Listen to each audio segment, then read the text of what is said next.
在你面前有2枚仙丹，一枚是九转扩境丹，服下便可正道无上大帝，但代价是只有200年的寿命；另一枚则是九转延寿丹，服下则长生不死，可代价是没有任何修为，且修仙资质为0。但作为补偿，你每年都有3次随意加点的机会。你看着2枚丹药咧嘴一笑，小孩子才选择，我选2。而仅仅是25年过去，这些凡人的技能都被你加到了出神入化的境界，但你还是觉得这些凡人的东西根本上不了台面，随便一个炼气期的修士都比自己强上100倍。可直到这天，你在雨中捡到个失魂落魄的姑娘，而她本是苏家天骄，却被邪修下了吞噬修为的蛊，竟从元婴一路跌到炼气。本以为以苏家的实力定能轻松解决，却不曾想苏家找遍名医都束手无策。最后他爹为了榨干剩余价值，居然硬把他塞给那青鹿城林家的纨绔少主。此刻苏清月望着漫天雨丝，心一横，竟是直接拔出佩剑。与其嫁个废物，不如自我了断。然而就在这关键时刻，一道声音忽然从他身后传来：“姑娘，下雨天一个人走路，不怕着凉吗？”苏清月顿时吓了一跳，收剑回鞘，下意识地说了句谢谢。然而你却回了句让他摸不着头脑的话：“举手之劳罢了。雨大，来我医馆避避吧。”你本以为他会拒绝，没想到稀里糊涂下，他竟真的跟着你回到了医馆。可他刚坐下，竟是当场愣住。经过他的探查，发现你竟然是个没有任何修为的凡人。要是放在从前，这种蝼蚁他连看都不会看一眼。可如今的自己比蝼蚁还不如，而你自然不知道他心中所想，只是泡了杯茶递过去。姑娘身上是不是有救济？苏清月苦笑点头，连凡人都能看出他病入膏肓，真是讽刺。结果他话音刚落，你2指已经搭上了他的手腕。他本能的想缩手，但想到你是医师，又忍住了。这病拖得有些时日了，问题不大，我这儿有几味药，喝2服就好。说着，你起身就去后屋配药。可苏清月听后心里却是直摇头，这可是连太医都解不了的毒，一个凡人能有什么办法？殊不知接下来的一幕竟直接震碎他的3观，因为就在他汤药下肚的那一刻，他体内的剧毒竟然瞬间化为乌有，而他原本跌落的境界竟然也迅速回升，直达元婴7重。此时此刻，他捧着碗的手都在抖。就喝了1口，毒就解了。本来你看着他康复的模样，心里还挺得意，但觉得他表情怪怪的，还以为你用药出了问题。殊不知此刻的苏清月已经震惊的说不出话来，因为太医曾经说过，解毒需要10万年长生铁木、极渊赤金草，然后炼49天才能出1滴星月神水。可那根本是传说中的神物，苏家倾尽全族也弄不到。可如今他现在看着碗里还剩大半的汤药，这不就是星月神水吗？前辈，能否让晚辈看看这汤药里的药材？他猛地起身，恭敬行礼。谁知他这一举动却让你有点懵，怎么突然喊起前辈了？就3样普通药材，没什么特别的。说着，你把药材摆在桌上，这些都是你在后山随手采的，看着也不像什么值钱货。而你接下来的操作却是直接震碎他的3观。只见你随手拿起块黑木头，然后轻轻一捏，木头竟然应声碎成粉末。见到这一幕，苏清月眼珠子都要瞪出来了。要知道，长生铁木坚不可摧，10万年以上的连大成修士都伤不了分毫。这位前辈绝对是隐世高人，多谢前辈赐药，晚辈无以为报，请受我一拜。他说着就要跪下，谁知你却赶紧拦住。萍水相逢就是缘分，谈不上报答。苏清月想了想，再次郑重行礼。前辈，清月尚有要事在身，不能久留，日后必会回来报恩，望前辈到时莫表嫌弃。他现在要回林家，亲手斩了那桩荒唐婚事。他本以为你会再唠叨2句，谁知你只是爽快的点点头。苏清月见状，心中一暖，当即身形一闪，便消失在原地。然而你看着空荡荡的门口，却愣了半天。没想到这姑娘居然是个修士啊！再回想他喝汤药的一幕，你甚是感动。自己的药明明只对凡人有效，他还这么配合的演戏。而就在你感慨之际，一声猫叫却吸引了你的注意。你走过去，发现是只雪白的小猫，身上布满细密伤口。你摸了摸猫脑袋，受伤了。等着，我给你上点药。可你不知道的是，猫咪表面温顺，眼中却闪过一丝杀气。他沈灵儿本是9命妖猫一族大长老，昨夜渡劫失败，遭到了围攻，一路逃到这里。为了保命，他耗尽了法宝，连人形都维持不住。现在这个凡人竟敢趁他虚弱摸来摸去，等恢复修为，非吞了他不可。而你乃知他心中所想，只是你把苏清月剩下的汤药给端来。喝吧，喝完给你包扎。沈灵儿见状满眼不屑，区凡人的药对他能有什么用？但为了麻痹这人类，他还是低头舔了一口。结果就在汤药入喉的瞬间，无比精纯的药力瞬间席卷全身，暗伤竟以不可思议的速度愈合，甚至就连停滞已久的妖身境界都突破。没有丝毫犹豫，沈灵儿当即收起所有的杀意。开玩笑，能随手拿出这种神药的人，这起码是至圣期的大能。而你看着小猫把汤药喝完，还讨好的冲你摇尾巴，你当即就被逗乐了。以后跟着我吧，我养你。沈灵儿不敢不从，只能乖巧的蹭了蹭你的手。而此刻林家那边，本该因婚事喜庆的气氛却有些压抑，倒不是嫌弃苏家，而是林家老祖正憋着一肚子火。他刚才在城外感知到一只重伤的渡劫期9命妖猫，追了半天，居然让到嘴的鸭子飞了。若能取那妖丹，他停滞100年的修为就能直接突破合体期，带领家族重回巅峰。可如今竟然连根猫毛都没逮着。但眼下还有更重要的事，正是林苏2家的婚礼，所以他只能黑着脸赶回来。然而你哪知那么多的弯弯绕绕，只是揣着婚帖，带着沈灵儿就来蹭饭。结果你刚坐下，就看到一抹熟悉的身影，女子身姿曼妙，每一步都带着勾魂摄魄的魅影，引得满场男宾低呼。可奇怪的是，新娘却没穿婚服，并且她身边的白袍长老更是满脸担忧，气氛古怪。林家老祖虽然也觉得奇怪，但还是宣布道：诸位，今日我林家大喜，苏家千金苏清月与乌孙林城结为连理，请诸位作证。结果他话音刚落，苏清月元婴7重的气势就轰然爆发，直冲林城而去。结为连理，我苏清月从前是天骄，现在也是，凭什么嫁给你这种废物？此话一出，全场哗然。一旁的沈灵儿也是在你怀里眯了眯眼，看来今天想搞林家的不止他一个。殊不知对面的林城已经被剑气逼得双腿发软，满脸骇然。这怎么可能？3、4天前他进城时，明明修为都快善尽了，怎么突然就元婴7重了？可他还是咬牙道：“我不信，一个被卖到我林家的废物，装什么装？”苏清月脸上嘲弄之色更浓。废物？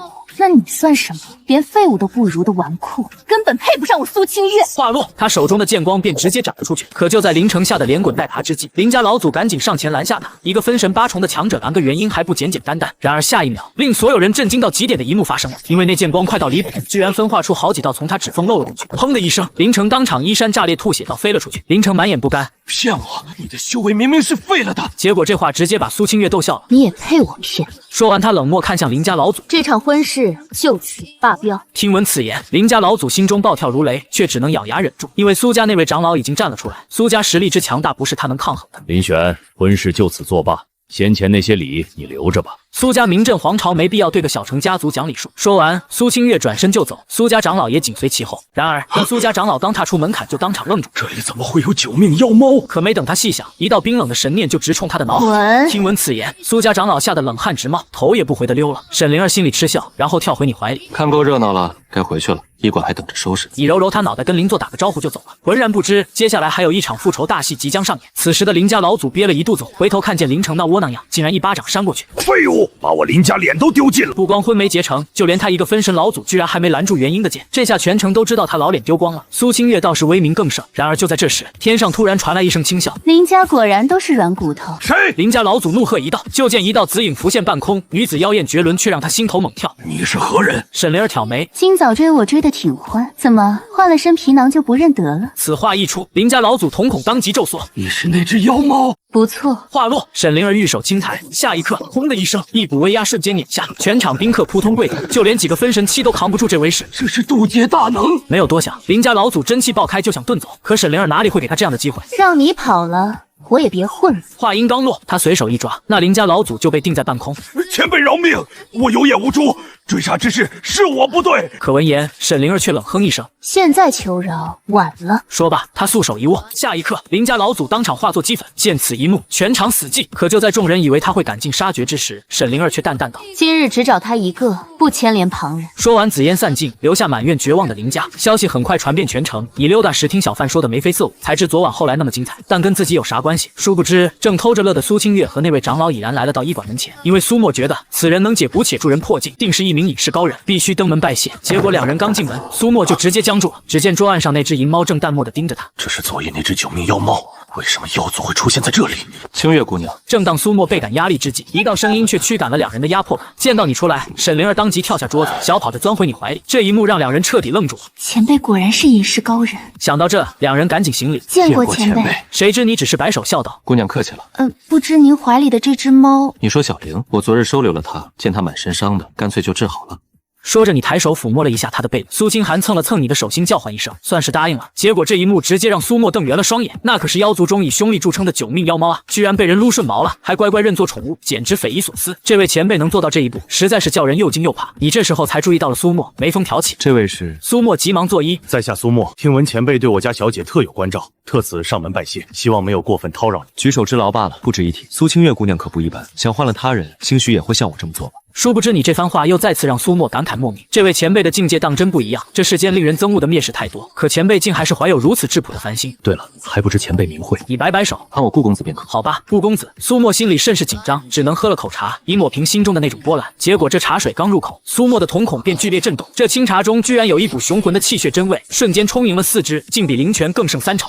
怎么了？这茶不合口味吗？苏沫掩饰住自己激荡的内心，没有，这茶润喉沁息，实乃上等。这样吗？那正好，这茶叶我手里多得很。送你些，拿回去泡着喝好了。说着，你随意拿了一个木盒出来，递给苏沫。苏沫诚惶诚恐地接过。这顾公子太客气了。随即他颤抖着手打开了木盒，里面所见竟都让苏清月与苏沫的心神都倍感震惊。这是菩提叶，可沉淀丹田，巩固道根，对分神期修士突破境界尤为重要。他只见过日炎皇朝的皇帝赐给宠臣的，只有小小一片，而且品质跟这木盒里的菩提叶相比，简直是垃圾与至宝的区别。只能说在他们看来，你这隐士入凡的日子过得太他妈奢侈了。苏清月微微躬身，顾公子寄赠如此珍重之物，我实在是愧受了。你闻言却摆摆手，不过些泡来喝的叶子而已。若你觉得好，我再给你些也可。顾公子相助我实在太多，清月虽知无以为报，但还请收下这柄剑。如若不收，清月寝食难安。苏清月说着，便将腰间精致的长剑取下，恭恭敬敬地送到你面前。然而你看了一眼，便心中暗道：这剑有点一般啊，看起来还不如你自己锤炼的那些废兵器呢。可你看苏清月那认真的眼神，这剑肯定是她常用的，只能勉为其难收下。只是没想到清月姑娘大世家出身，却还用这种普通货色啊！这把剑名为清明，还望顾公子莫嫌弃。对这把清明剑，苏清月其实还是有些不舍，毕竟这是她在秘境里捡到的选品兵器，甚至还隐约有过灵性波动。而你拿在手中左右看了看，忍不住笑道：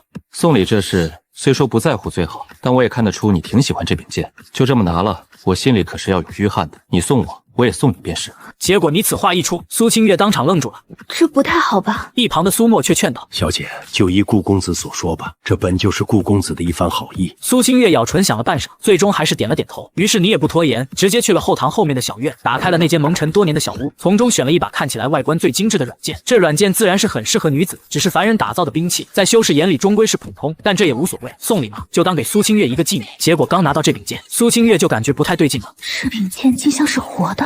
他心头一震，抬眸看向你，又见你随意的点了下头，没有犹豫，他极为缓慢的将之一把。可此剑仅出鞘短短一截，苏清月便感觉双眸已被剑光填满，一旁的苏沫更是瞪大了眼睛。这到底是何等神兵？苏清月也被眼前之景惊呆了，他在兴奋的轻颤，他在呼应他的气息。这柄剑已经孕育了完整的剑灵。苏清月正在原地看着那柄软剑，一时间竟是不知该如何反应。可你哪知他们心中所想，只是有些不好意思的挠挠头。这柄剑是我几年前随手打的，应该还算好看，清月姑娘就收下吧。这也不算废铁吧？然而你这随意温和的态度，又让苏清月倍感震感。这才是真正的隐士高人。可就连这柄剑都算是不算顶好，那他以前的那些兵器岂不都是废铜烂铁？殊不知一旁的苏沫已经在心潮澎湃的脑补，这位顾前辈看来是打算要顺手帮一把自家的苏清月了吗？不但为他解毒恢复，现在还随手送出如此神兵。若是再给他点顺手的好处，那么他未来会达到什么程度？苏清月郑重的朝你行了一个礼。我本该推辞，但既顾公子诚心相赠，清月自当珍惜。清月姑娘客气了。虽然你锻造也已经随心所欲了，但你很久都不打武器了。今日见了苏清月对自己的作品毫无嫌弃之意，你只觉得心里那被现实按了下去的锻造兴趣第一次有了些许回暖，收获已经很多，而且苏清月也想尽快回到家族里去。于是他们再次道谢后便匆匆离去。从驿馆中走出来后，苏清月已被你那入凡随性、淡然自在的心境感染了。这日炎黄朝里能与你这等心境相比的根本没有。回家族以后，顾前辈的事情也得简单跟我父亲提一下才是。哼，把我随便打发给林家，他们倒也真做得出这事。等他回到族中时，他必定让那些人的脸啪啪作响。很快3天过去，在此期间，你的全能总是能每一次都刷新沈灵儿的认知。不光医术如此随心，就连随便锻造的一把兵器都是绝对的圣物。可见你的锻造之道也已然到达了随手而为的地步。而还没等沈灵儿从震惊中回过神来，一人的到来又再一次刷新她的认知。你一边锻造一边说道：“小灵，我不是说有人来了，没听到吗？有人来了！”沈灵儿猛然回神，这时候她才发现，在后屋的门旁竟站着一个人，那是个面目平静淡然的中年人。即使只是安静的站在那里，但沈灵儿仍旧有种如芒刺背的感觉。而且重点是，她居然看不出此人的修为。见到来者，你放下锻造锤笑道：“很久不见了啊，诸葛兄，是很久了。”说着，诸葛前默默走进后屋，伸出手来，但还未触摸到剑胚，他的面色已是有了些许松动。最终，他还是微叹一声，收回了手。你还是这副样子，神神秘秘的，不知道的还以为你是个老古董。既然来了就坐吧，跟你相比，我确实不算什么老怪。诸葛前低声嘟囔着，在后屋的茶桌旁寻了个位置坐。你们刚认识的时候，你当时还在玩锻造，距离随心所欲还差了些。而这医馆当时还是个铁匠铺，你除了自己打些玩意儿，也就帮邻里凡人修一修家里的菜刀、铁钵什么的。但结果有一天，诸葛前就上门了。他只是看你打了一把长戟以后，就提出要与你比比。所谓比比，就是你们俩用同样的材料打同一种兵器，看谁打出来的更顺手。而结果自然是诸葛前输了，并且输得很彻底。诸葛前自然有不甘，但也容不得他不服，因为到了他这个境界，自然是明白现在他赢不了你，唯一的办法就是去别处继续找别人玩了，提升他自己的锻造之法。直到今天，他重新回到这里，想再与你比一次。而他要做的事情只有一件，就是要让你这位锻造技法随手天成却又隐于市井的高人，对他这位乾坤圣将甘拜下风。而一旁的沈灵儿这时候才记起来，这人他有印象的，而且还很深。这不是那把万妖皇赢得毫无悬念的乾坤圣将诸葛前吗？这家伙竟然曾经跟这位前辈比过吗？那谁赢了呢？诸葛兄这些年的游历，看起来也有些收获啊。以为他沏了茶，用的茶叶自然也还是在后山随手采的材料。诸葛前看着杯中清茶那泛出的淡淡光华，心想你对待自己这位曾经对手，竟还是拿出此等随意之物来招待他，让诸葛前心里有些许复杂。说不上收获吧，我周游此界，四处寻找锻造技艺上的对手，但他们终究还是不如你。说着，诸葛前的目光瞥向你身后的锻造炉，他早已来到了这一馆馆门口，也看到了你锻打那柄剑胚的过程。先不说你的技法已经比数年前更加随意，还有那材料，那可是天星陨铁啊！这陨铁蕴含星辰之力，乃是世间最难处理之物，连现在的他也绝无把握说自己能将这种极为难得的天降之物随手成型。他游历如此之久，如今的境界早已不可同日而语。所以诸葛乾明白，这场比试完全没有必要，因为结果不会改变，只会输得比上一次更加随意，输赢一事而已。我都早已忘了，诸葛兄若是沉浸在过往弃之不去的话，会受影响的。诸葛乾闻言苦笑一声，呵呵，顾兄这话倒是说穿了我这心境上的缺漏。他很骄傲，因为自打他成名以后就没有输过一次。诸葛圣将未尝败绩，直到他遇见了你。诸葛乾傲人的战绩因你而蒙了一层抹不掉的尘。可最强者早已淡然随意，隐居市井，全然不在乎那所谓输赢。诸葛乾这才发现自己不光是输了技法，还输了心境。可突然你话锋一转，轻叹了口气，这青木城怕是不太好待着了。顾兄这是何意？就在诸葛乾不知你的意思时，青木城上空顿时有几道身影划过，动静不小。诸葛乾亦是感受到了那些气息，但他全然不在乎，因为那些不过是元婴后期或是出窍期的修士，普通罢了。林家老祖已死，这青木城很快就会闹腾起来，抢林家曾经占的位置。在这种多事的时候，你觉得自己恐怕要被带着随波逐流了。闻言，诸葛乾有些愣住。青木城顶多一个分神期修士，前辈随手就可解决，为何会？可想到这里，他就恍然大悟了。顾兄本就是淡然随意，入凡找个清静，不想被打扰，结果现在还要他出手，又引来无数目光注视，这岂不是反了吗？于是诸葛乾放下茶杯，提议道：“顾兄，不如换个地方。”你一愣，诸葛兄有何事去处？白帝城可以去一去的，那地方不错，是日炎皇朝苏家的地方。那苏家对凡人很友好，苏家族长苏千山虽不是个好脾气的人物，但也对治下凡民诸多关照，比这青木城要好得多。闻言，你挑眉道：“是日炎皇朝4大氏族之一的苏家。”这一说，你又想起苏清月，但想归想，那位美貌佳人跟自己也不怎么牵扯得上关系。你略一思忖，也好，过些时日，我看也就可以出发了。毕竟自己一介凡人，可不想卷入修士的闹腾，然后莫名其妙没了。茶过3巡，诸葛乾便告辞了。目送诸葛乾离开，你抱着小林，摸着他的毛发，哎，看来还是要离开这里了。你也跟着我一起去别的地方看看，怎么样？闻言，小林只是乖巧地点点头。另一边的白帝城内，苏清月看着这座宏伟庞大的巨城，眼眸中闪动着复杂的神色。他之前离开时，即便以落魄来形容都不足以，这种难堪，苏清月一生都忘不掉。可随即他却轻笑一声，眼神不再迷惘。如果看到我的修为恢复，那些人想必会很惊讶。而也就在这时，苏沫突然开口：“小姐有件事，我前往青木城时，这宗族大比不日便要开始了。今天应该已是他们决出最后胜者的那一场。”听闻此言，苏清月微微眯起眼睛，竟然是这个时候。宗族大比，这是各个氏族子弟之内的比试，谁能在众多子弟中脱颖而出，谁自然就能得到更多的修炼资源。这也是氏族中人参加皇朝大比之前的预赛。皇朝大比可是要与整个皇朝之内有名的年轻一代竞争。听着演武场上的欢呼声，苏清月却冷笑了一声：“真是热闹，这种事少了我苏清月参与，岂不是太过无趣？我苏清月就要在这宗族大比的最后一场决战上一雪前耻。”而此刻的大演武场的擂台上，苏妹和苏浩轩各施道法正斗得不可开交。那两人苏清月自然都认识，而且恰恰好是他最不喜欢的两人。表妹苏妹明面上是他的小跟班，但做派上却是表面一套背地一套。而且自己修为丧失后，他是第一个在背后四处撩拨，把自己贱卖给林家，算是拱火第一人也不为过。至于那男的叫苏浩轩，苏家最风流的年轻一代，闹出过不少事情，都靠苏家给他擦的屁股。若非他还算有点天赋，苏家早将这种败坏门风的家伙赶出门去了。呵，这两个家伙趁我不在了，他们竟也能入列这宗族大比的前列了。此刻苏清月觉得拿这两人来给他自己重新在苏家内立威，那是公仇私怨一起结算，再合适不过。这时一旁的苏沫却开口劝说：“小姐，要不我们先去面见族长？”苏清月的语气很坚决：“无需，放心，我自有分寸。”随即不等苏沫反应，便一个闪身出现在演武场上。而他们刚一出现，就立马吸引了许多人的注意。那不是苏清月吗？她不是修为尽失远嫁出去了吗？居然又回来了！苏妹见到她，心头再次恨得牙痒痒。这不是苏清月吗？怎么不好好服侍你的夫君，竟然还跑回白帝城来了？难道是嫌弃夫君不够英俊潇洒，想要回来求族里再给你许个婚配？噗嗤！此话一出，周遭围观的族亲顿时笑了出来。可闻言，苏清月却并未生气，反而勾唇一笑：“连你们俩都能在宗族大比上打到最后了，看来苏家似乎也没有能拿得出手的年轻一辈了。你胡说八道些什么？”苏妹闻言十分愤怒：“怎么，你不敢承认？”苏清月继续挑衅，同时抬脚向二人走近：“我不回来，你们这两个渣子才有机会在这里争个这可悲的第一，不是吗？”一旁的苏浩轩也大骂：“哼，区区一个废物，岂敢在此大放厥词？这宗族大比不是你这废物能够参与的，速速滚下去！”呵呵，苏清月突然笑了起来：“你是将我当成闲杂人等了？”闻言，裁判长老也皱了皱眉：“苏清月，你莫非想要闹事？这可不是你撒野的地方。”苏清月却不答话，只是看向演武场高台，他的族长父亲肯定坐在那里看着这一切，但他不是在等自己父亲的回应。随即他嘴角勾起一抹邪魅：“废话少说，这样吧，我给你二人一个机会，一起上打败我。”他的话音才落，周围瞬间安静了下来。这话未免太过狂妄嚣张了。这苏清月以为自己还是当初那个风华无双、受尽追捧的绝代天才吗？哈哈哈！这苏清月果然变成了疯子，竟然说出这种大话。众人七嘴八舌，各种讥笑，而苏清月则丝毫没将他们放在心上，依旧一副云淡风轻的模样，仿佛胜券在握，势在必得一般。浩轩和苏妹对视一眼，这种侮辱怎么可能接受？苏清月，既然你找死，那我们便成全你。两人说完，便一起朝苏清月扑杀了过去。去。那苏清月现在估计修为流失的只有炼气期了，简直是毫无悬念的战斗。他们俩都是结丹9重，怎么看着苏清月都不是他们的对手。苏妹黑剪甩出，朝着苏清月的脸打去，而苏浩轩则更阴险，专袭下路。但在苏清月眼里，他们两人的出手简直是缓慢至极，这两人根本不够格当他的对手，他甚至不需要拔剑。随即他玉手悍然拍出，只见掌影犹如排山倒海一般，瞬息间朝苏浩轩与苏妹压了过去。噗呲，苏浩轩与苏妹那一往无前的招法顿时破碎，然后便齐齐喷出鲜血倒飞出去。苏浩轩面色苍白，不可置信地瞪大了瞳孔，这怎么可能？而演武场边上的人群更是哗然一片，这是什么情况？刚才还气势汹汹的两个天骄竟然转眼就败了。场中突然有人一拍大腿，我就说难怪他消失了这么久，表面上说是被远嫁出去了，但其实是去找办法恢复修为啊。此话一出，众人恍然大悟，他们只是认为苏清月失去了修为，他又找回来了而已。但对苏浩轩和苏妹来说，这就是天方夜谭。尤其是苏妹，她十分清楚苏清月中的蛊毒，也知道想要治疗星月神水天底下能练出来的人不过一手之数，而苏家根本请不到那样的强者，甚至连珍贵的药材也弄不到。那苏清月沦为废人已是既定结局，可为什么现在他却能连剑都不拔出来，就将他们俩人打趴在地？真是废物啊！苏清月眼中闪烁着危险寒芒，一步一步逼近。苏妹顿时眼眶通红，气急败坏。苏清月，你凭什么？假的，一定是假的！你肯定没恢复修为，一定是用了什么法器。你最擅长剑，怎么可能不拔剑？我要杀了你！他疯狂地大喊着，眼中迸射出浓烈怨恨的光芒，挥舞着黑剪又冲了过来。这一刻，他的力量暴增数倍，身上真气波动几乎是瞬间就破入了元婴期。因为苏妹吃了颗临时暴涨修为的丹药，可带来的副作用将是毁灭性的。当然，就算吃了丹药，又如何能威胁到苏清月？只见苏清月冷冷一笑，轻巧的拨动剑鞘，紧接着一抹耀眼光华就从刀身绽放开来。这一次，不仅是那些苏家子弟，就连长老以及受邀而来大能此时也都悍然起身，面目精致。那是圣品神兵，这怎么可能？为何他手里会有这样一柄剑？可苏清月哪管他们的震惊，只是手持圣剑轻飘飘的朝前方一划，顿时剑势冲击在苏妹身上，她直接被打入这演武场的地下，昏死过去。苏清月眼神淡漠，记住我的话，若再犯我，必斩之。他说完这句话就迈开脚步，径直朝外而去，一点留恋也没有。众人呆呆看着他，却有种恍惚之感。只有一个人稍微露出了些感兴趣的表情，苏族长的女儿看起来是个性子飒爽的女子。开口的是坐在苏家族长苏千山旁边的孟一柔，年岁19便是出鞘2重，乃是绝对的当世天骄。而且她出身于天下3大神宫之一的青衣神宫，是那位公主的亲传弟子，当今青衣神宫的圣女。青衣神宫那可是要比日炎皇朝强大100倍不止的超凡势力。至于她为什么会来苏家，这也是苏千山早年打下的一桩不深不浅的缘分。苏族长，不是说她修为尽失嫁出去了吗？现在看来她似乎不像你所说的那样变成废物了。听到他的问话，苏千山微微一怔，却也不知该如何回应。在他面前，哪怕是苏家族长也得谨慎考虑自己的话语，可不能有半点冒犯的。其实我也只是让他避开族中那些流言蜚语而已，嫁出去是不可能的。他的修为也的确是有所损失，但也已经治好了，是吗？孟一柔眼瞳深处闪过一丝讥讽的笑意，很明显他不相信这个说辞。结合之前的种种线索，再结合刚刚苏清月拿出的圣兵，孟一柔很快就做出了推断，苏清月定是遇到高人相助，否则不可能在这么短的时间内重塑修为和手持圣兵。当然，苏千山一阵苦笑的同时也是这么想的。虽然苏千山心里一大堆疑问，但此刻只能对着外面宣布，今年宗族大比的冠军是苏清月。此话一出，演武场却没有多少回应，可以说要多安静有多安静，毕竟这突如其来的一切实在让人一时间难以接受。苏千山看着众人离场，等他转过身，却发现贵客孟一柔已经不见了。而解决完一切后，苏清月便回到了自己熟悉的闺院里，毕竟这一趟经历了许多，他也需要稳固一下自己的根基。结果他刚进庭院，一道身影就从天穹之上飘落下来，冒昧打扰了，小女子孟一柔乃是青衣神宫圣女。听闻此言，苏清月眼眉一震，什么？你说你是青衣神宫的圣女？跟青衣神宫相比，莫说苏家，就是日炎皇朝也是绝对的弱者。苏清月收敛思绪，盈盈施礼，没想到青衣圣女来了，这番倒是我失礼了，不必客气。今日前来拜访，主要是因为苏族长与我青衣神宫也算有些缘分，但是呢，对你我反而更有兴趣一些。苏清月闻言一怔，不知圣女这是何意？听说你身中奇毒，修为尽失，被苏家远嫁了，可是现在一看……说到这里，孟一柔突然淡然一笑，这笑容却未让苏清月如沐春风，而是冷汗直流。看你这个样子，是有人帮了你啊！听到这话，苏清月心神一颤，圣女一眼就看穿底细，着实叫人惊怕。圣女说的不错，我确实身中吞真魔蛊，修为一度流失，但有位隐居前辈相助，这才重拾修为。孟一柔继续追问，他是如何救你的？那位前辈练出了星月神水，这才治好了我。闻言，孟一柔轻笑一声，想不到这日炎皇朝竟还有这等炼药高手，看来我得去见见了。他本不打算久留日炎皇朝，因为实在没什么可看了，毕竟皇朝里最顶尖的炼药师都输给了他，那些更弱的自然不用比试。但没想到还有意外收获。那位前辈此时在哪？名号为何？听孟一柔这么问，苏清月脸色当即就泛蓝了。圣女不可，那位前辈前辈入凡已久，求的便是清静，贸然叨扰，怕是会惹他不悦。那位顾前辈这么看重他，万一让他不高兴，迁怒苏家，那可是灭顶之灾。呵呵，放心，我不过是好奇罢了。而且我是青衣神宫公主的亲传弟子，天底下还没有不给我师尊面子的人。我亲自登门也算给足面子。我本游历四方，精进医法，此番前去也只是虚心求教。很显然，孟一柔铁了心要去见那位前辈。苏清月根本无法反驳，因为孟一柔这青衣圣女的身份，天底下没有哪个势力会不给面子，更不要说区区一位隐士高人。于是苏清月咬牙应承下来。不久后，跟随苏清月的指引，他们便落到你的医馆门口。医馆的木门被轻轻叩响时，你正蹲在院子里给刚冒芽的青菜浇水，殊不知怀里的沈灵儿瞬间炸了毛，渡劫期的威压悄无声息铺开，结果却被你随手揉了揉脑袋压了回去。别凶，来客人了。你擦了擦手，拉开门，就见苏清月站在门口，身侧跟着个一身白裙、气质出尘的女子，正是青衣神宫的圣女孟一柔。顾公子冒昧叨扰了。苏清月连忙躬身行礼。孟一柔的目光落在你身上，心头却是猛地一沉，因为任凭他怎么探查，你身上都没有半分灵力波动，就是个彻头彻尾的凡人，连最基础的炼气期都没踏入。可苏清月的蛊毒，那柄孕育了剑灵的圣品软剑，又绝非普通凡人能做到。快进来坐吧，外面风大。你笑着侧身把人让进来，转身去后厨沏茶，全然没注意到孟一柔踏入医馆时的震撼。医馆的院墙上爬着的藤蔓，竟是能活死人肉白骨的往生藤；墙角随意堆着的木头，是连帝尊都要争抢的万载梧桐木；就连院子里铺地的石头，都是能温养神魂的星辰陨石化作的凡石模样。孟一柔倒吸一口凉气，这位哪里是隐士高人，这分明是把诸天至宝都化作凡俗，真正做到了大道至简，返璞归真。直到等你端着茶出来时，孟一柔才勉强压下心头的震动，端起茶杯抿了一口。然而仅仅只是一口，他便浑身经脉便骤然舒张，卡在出窍二重多年的瓶颈竟隐隐有了松动的迹象，就连修炼时留下的道伤，都在这清茶的药力下缓缓愈合。这茶，孟一柔手一抖，差点把茶杯摔在地上。他师尊青衣神宫的公主，炼药术冠绝天下，可就算是公主亲手炼制的地品道丹，药力也远不及这一杯清茶，就是后山采的普通叶子，泡着喝解腻的。你摆了摆手，随口问道：“听清月姑娘说，圣女是学医的？”孟一柔瞬间回神，连忙起身对着你深深一揖：“晚辈孟一柔，听闻前辈医术通神，特来虚心求教。晚辈修炼时伤及本源，师尊穷尽办法也无法根治，还望前辈指点。”他这话半分不假，他的本源暗伤是修炼神功秘法时落下，多年来寻遍天下名医都束手无策，也是他此次游历的最大心结。你闻言挑了挑眉，伸手搭在了他的手腕上，指尖刚触碰到他的肌肤，你脑海里满级的医术技能便瞬间运转，不过片刻就摸清了他的症结，没什么大事，就是修炼太急，岔了气，伤了本源。你松开手，随手拿起桌上的纸笔，刷刷写下几味药材，就这几样药，煮水喝，3天一服，喝上3个月就好了。孟一柔看着纸上的药方，瞳孔骤缩，那几味药材都是凡间最常见的草药，可搭配在一起，却完美契合了医道治理，每一味药的用量都精准到了极致，恰好能修补他的本源暗伤，甚至还能助他突破境界。这哪里是凡人的药方，这分明是直指大道的医道圣典。多谢前辈，前辈大恩，晚辈没齿难忘。孟一柔扑通一声跪倒在地，态度比面对自己师尊时还要虔诚。你连忙把他扶起来，哭笑不得，不过是个小毛病，犯不着这样。可就在这时，医馆外突然传来一声狞笑，滔天的魔气瞬间席卷了整个青木城。孟一柔，我看你今天往哪跑？交出青衣神宫的要点，饶你不死。3道黑影破开云层，落在医馆门口，为首的竟是一位合体期的魔修。苏清月脸色瞬间惨白，沈灵儿也猛地从你怀里跳出来，化作人形挡在你身前。渡劫期的威压毫无保留的释放，可他昨夜刚突破，境界尚未稳固，面对合体期巅峰的魔修，根本讨不到半点好处。九命妖猫倒是个意外之喜。魔修头子冷笑一声，抬手便拍出一道魔掌，魔气翻涌间，连空间都隐隐扭曲。敢挡本座的路，一起死！孟一柔脸色铁青，拔剑就要冲上去，可他心里清楚，自己根本不是对手。就在这千钧一发之际，你皱了皱眉，随手端起桌上刚倒的喜茶水，朝着门口泼了出去。在你眼里，这不过是一杯普通的凉白开，可在众人眼中，那泼出去的水流竟化作了漫天星河，蕴含着无尽的大道之力。那翻涌的魔气在水流面前，竟如同冰雪遇骄阳，瞬间消融殆尽。那3道魔修连惨叫都没发出来，就被这一道水流化于无形，连一丝神魂都没剩下。整个青木城瞬间死寂，3女全都呆立在原地，浑身汗毛倒竖，随手泼出一杯水，就灭杀了3位合体期魔修。这是什么境界？就算是帝尊，也绝不可能如此轻描淡写。孟一柔双腿一软，再次跪倒在地，声音都在颤抖。晚辈眼拙，竟不知前辈是无上道祖级的大能，先前多有冒犯，还望道祖恕罪。苏清月也连忙跟着跪下，连头都不敢抬。整个青木城的修士此刻都感应到了刚才那股毁天灭地的大道之力，纷纷朝着医馆的方向跪倒在地，对着医馆摇摇叩拜。你看这跪倒一片的人，彻底懵了，不就是泼了杯水赶跑了几个闹事的吗？怎么一个个都这样了？然而你终究还是没忍住青木城的喧闹，没过几日便带着沈灵儿跟着诸葛钱去了白帝城。你在城中最热闹的巷子里开了家小医馆，依旧是给邻里凡人看看病，闲了就打打铁，种种菜，日子过得平淡又自在。可你不知道的是，你随手泼水解救青衣圣女，灭杀合体魔修的事，早已传遍了整个修仙界。所有人都知道，白帝城的凡俗巷子里住着一位长生不死、大道圆满的无上道祖。之后，苏清月凭借你鬼使神差的帮助，居然成了苏家的家主，每年都会带着厚礼来医馆拜访，却只敢放下礼物便走，生怕打扰了你的清静。孟一柔回去后，只用了半年便突破到了合体期，成了青衣神宫的公主。她将你随手写的药方奉为为神功至宝。诸葛虔则成了天下第一圣将。可逢人便说自己的锻造术在顾前辈面前连提鞋都不配。而你活了1年又1年，看着身边的凡人来了又去，唯有你容颜未改，长生不死。你依旧守着你的小医馆，过着凡俗的日子，淡泊名利，从不在意那些修士的朝拜与恭敬。偶尔有邻里问起，你总笑着说自己就是个会点医术、会点打铁的普通人。